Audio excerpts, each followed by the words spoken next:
So your message said you wanted to talk about insurance? I'm the latest hashtag challenge. Oh, but I'm special. You can hardly watch TV without seeing insurance commercials. Car insurance from Liberty Mutual. Like, a lot of them. The Geico Insurance Agency. Farmers nationwide. They pour a ton of money into ads. But you know what has the potential to be really expensive for them? Climate change. The National Oceanic and Atmospheric Administration, or NOAA, says climate change is increasing the frequency of some types of extremes. And looking at last year's extremes, NOAA says there were 20 large-scale weather and climate disasters in the U.S., with combined losses of $145 billion. That includes the 2021 Texas February storm, with insurance companies currently expected to pay out $10.3 billion on a disaster that emerging science suggests was made worse by climate change. Texas wasn't prepared, and people who could afford it the least suffered the most. February 2021. It's a lot of water. That's when that ceiling came down. I was shocked to see that ceiling came with so much water. Too much water. I couldn't do nothing. Everything in my bedroom was destroyed. I couldn't say nothing. After the Texas storm, Kathy Sowles spent a month in her apartment waiting for repairs. And like many Texans, she's concerned it all might happen again. I'm worried about the cold weather now. I don't know if my house is safe. People expect that their insurance company will be there for them when they need it. That's why when it comes to the threat of climate-driven disasters, many states make sure that insurance companies can weather the financial storms that come from climate change. But not Texas. Governor Greg Abbott's administration has no policy on how to address the risk that climate change poses to the insurance policies that you pay for, month after month after month.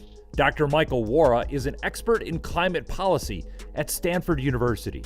That's going to mean that, when disaster strikes, which is more likely to happen because of climate change, we're not ready. Here's what he's talking about: fires, floods, hurricanes.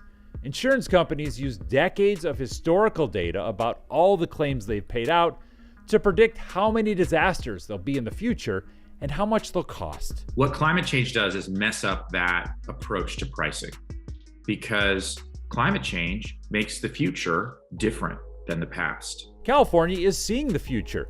As a result of more intense wildfires, one insurance company recently went bankrupt, unable to pay for far more fire claims than anticipated, and tens of thousands of California homeowners in fire-prone areas have been dropped by insurance carriers. That means that we have to force the insurers to have enough money so that they can handle, effectively they can handle a run on the bank.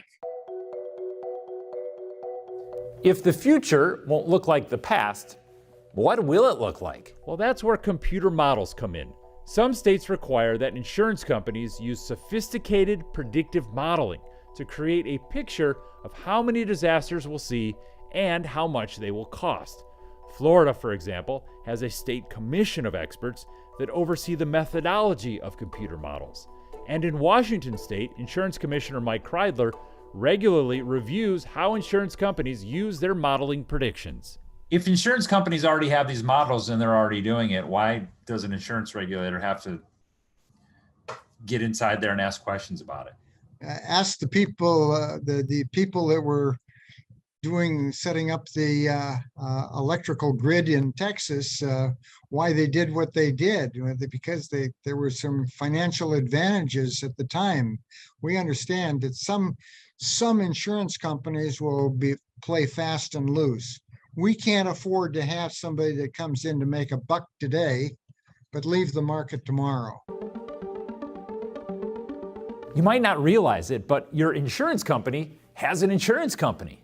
That industry, called reinsurance, covers excessive risk that an insurance company faces from major disasters.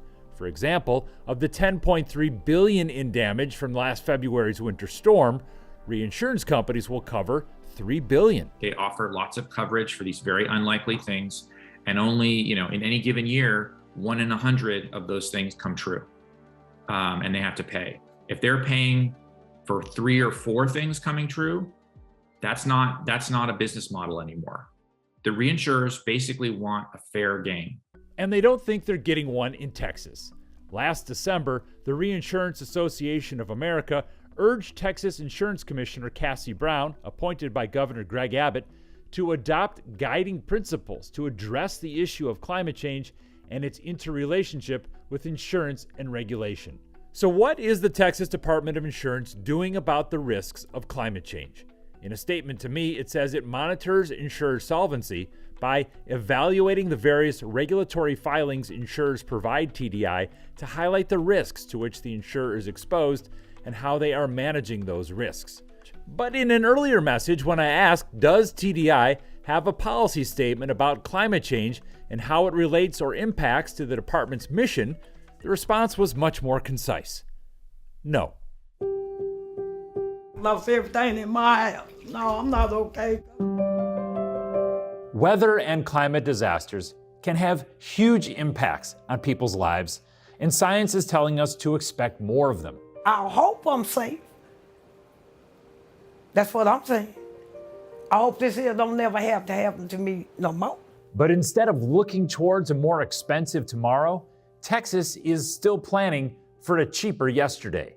That philosophy proved to be a disaster last February, and it could be once again. I'm David Schechter reporting.